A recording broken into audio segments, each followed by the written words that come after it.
BNP সরকার গঠন করলে আগামীতে ধানের শীষ আগামী 12 তারিখে নির্বাচনে জয়যুক্ত হলে পরে বিভাগ গঠন করলে যদি এলাকার মানুষের উপকার হয়, বিভাগ গঠন করলে যদি মানুষের সমস্যার সমাধান হয়, তাহলে ইনশাল্লাহ জনগণের সেই দাবি বিএনপি পূরণ করবে। বিএনপির সকল ক্ষমতার উৎস কারা? জনগণ হচ্ছে সকল ক্ষমতার উৎস এবং এই দেশের প্রকৃত মালিক হচ্ছে জনগণ। দুটি দাবির কথা মূলত বলেছে।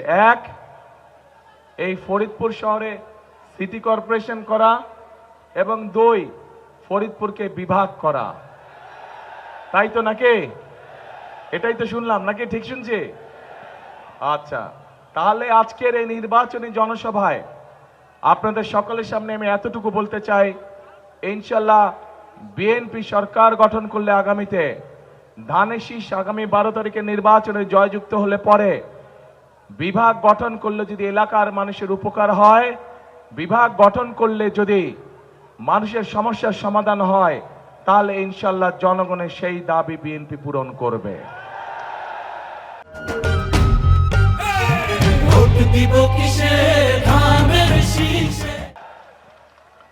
প্রিয় ভাই বোনেরা, অনেক সমস্যার কথা আমরা শুনেছি।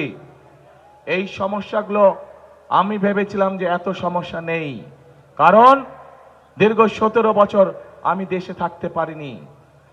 আমরা দূর থেকে শুনেছি প্রত্যেক এলাকায় বলে অনেক উন্নয়ন হয়েছে, কিন্তু যদি উন্নয়ন হয়েই থাকে তাহলে প্রার্থীরা কেন এত সমস্যার কথা বলল? তার মানে কি উন্নয়নের ফাঁকা বলি ছিল এতদিন? তাহলে প্রিয় ভাই বোনেরা, এখন সময় এসেছে আপনারা যে অধিকার ফিরে পেয়েছেন, যে অধিকার আপনাদের কাছ থেকে গত 1 যুগেরও বেশি সময় ধরে কেড়ে নেওয়া হয়েছিল, সেই অধিকার বাংলাদেশের মানুষ ফিরে পেয়েছে এবং সেই অধিকার আদায় করার মাধ্যমে, অর্থাৎ আগামী 12 তারিখে বাংলাদেশের মানুষ তাদের সেই উদ্ধারকৃত অধিকার প্রয়োগ করার মাধ্যমে দেশের মানুষ দেশের অধিকার ফিরে পাবে। কারণ আমরা যারা বিএনপি করি, আমরা বিশ্বাস করি যে এই দেশের বিএনপির সকল ক্ষমতার উৎস কারা? জনগণ হচ্ছে সকল ক্ষমতার উৎস এবং এই দেশের প্রকৃত মালিক হচ্ছে জনগণ। কাজেই যখন দেশে জনগণের কাছে জবাবদিহিমূলক একটি সরকার থাকবে, জনগণের কাছে জবাবদিহি করতে বাধ্য একটি সরকার থাকবে, তখনই একমাত্র সম্ভব দেশের এলাকার মানুষের সমস্যার সমাধান করা, তখনই একমাত্র সম্ভব দেশকে সামনের দিকে এগিয়ে নিয়ে যাওয়া। এবং সেই জন্যই প্রিয় ভাই বোনেরা, এলাকার সমস্যা যেমন আছে, একই সাথে আরো বহু কতগুলো সমস্যা আছে এবং সেগুলো সম্পর্কে আমরা আমাদের দলের পক্ষ থেকে পরিকল্পনা গ্রহণ করেছি যে বিএনপিকে বাংলাদেশের মানুষ 12 তারিখে নির্বাচনে দেশ পরিচালনার সুযোগ দিলে বিএনপি কি কি পরিকল্পনা গ্রহণ করবে যাতে করে এলাকার সমস্যার সমাধান হয়, যাতে করে দেশের মানুষের সমস্যার সমাধান হয়। প্রিয় ভাই বোনেরা, এই এলাকা একটি অন্যতম প্রধান সমস্যা হচ্ছে নদী ভাঙন। আমরা পরিকল্পনা গ্রহণ করেছি যে নদী ভাঙন যেভাবেই হোক আমাদেরকে এটার মধ্যে প্রতিরোধ গড়ে তুলতে হবে, যাতে করে এলাকার মানুষের জমি জমা আমরা রক্ষা করতে পারি। কারণ বৃহত্তর ফরিদপুর এলাকা কৃষি প্রধান একটি এলাকা।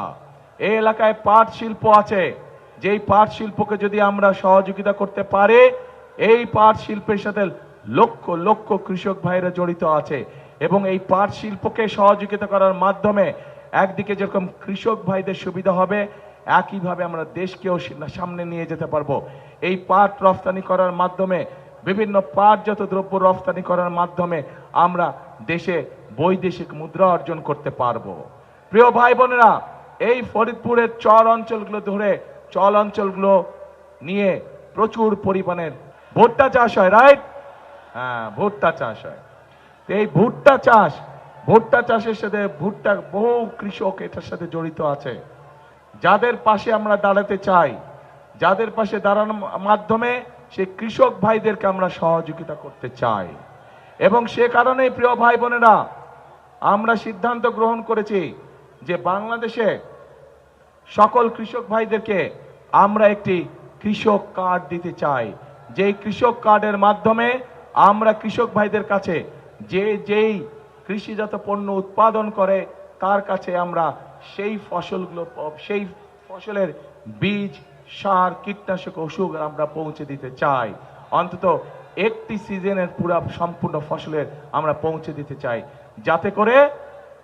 যাতে করে সেই কৃষক ভাই ধীরে ধীরে স্বাবলম্বী হতে পারে।